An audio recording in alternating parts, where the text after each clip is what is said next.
What's going on, everybody? Welcome back to the channel. To my members, welcome back. To my new members, welcome. Guys, make sure to hit that subscribe, like, and notification bell as you're watching my content.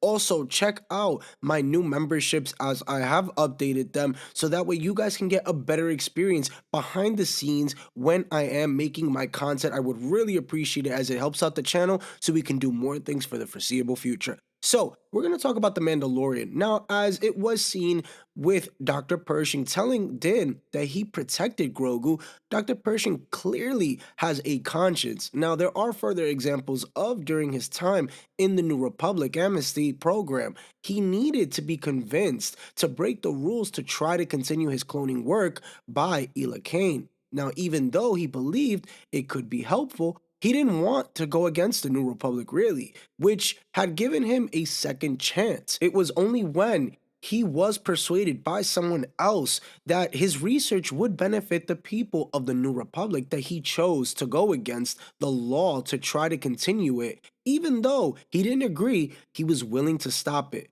Further, we saw when Dr. Pershing gave his amnesty speech to the New Republic Senate, it was clear that his words were sincere. Now, when he was even working with the Empire, he thought he was doing something good. Dr. Pershing stated he got into cloning because he wanted to use it to help people like his mother, who had tragically passed away from heart failure, who he believed could have been saved by cloning technology. He became a cloning scientist originally to clone organs for organ donations, while he later became interested in the unethical practice for creating designer babies. It was clear that he, at base, believed he would be helping people. Now, since Dr. Pershing was at the cloning facility, potentially at the same one that Omega is being held at, one can now argue it would make sense that he ended up helping free her and Crosshair and other clones potentially. And that's why when he protected Grogu, because he didn't want to see a child die, although he was willing to experiment on him.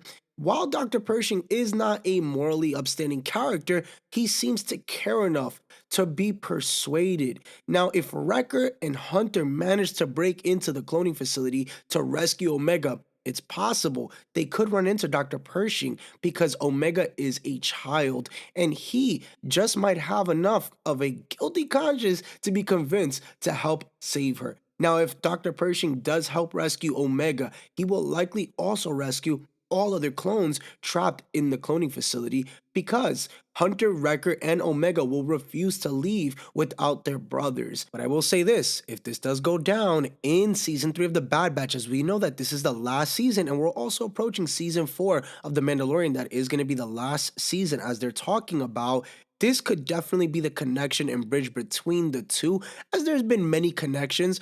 But I mean, this one solidifies it with having the same character as well in that series that brings something big to the table, especially that we're on Mount Tannis, and it could very well be that his guilty conscience goes as far back as the Bad Batch. But comment down below, guys. Let me know your thoughts and theories on today's video. Thank you so much for tuning in, guys. Make sure to hit that subscribe, like, and notification bell. Make sure to comment on this video down below, or I'll catch you guys later today.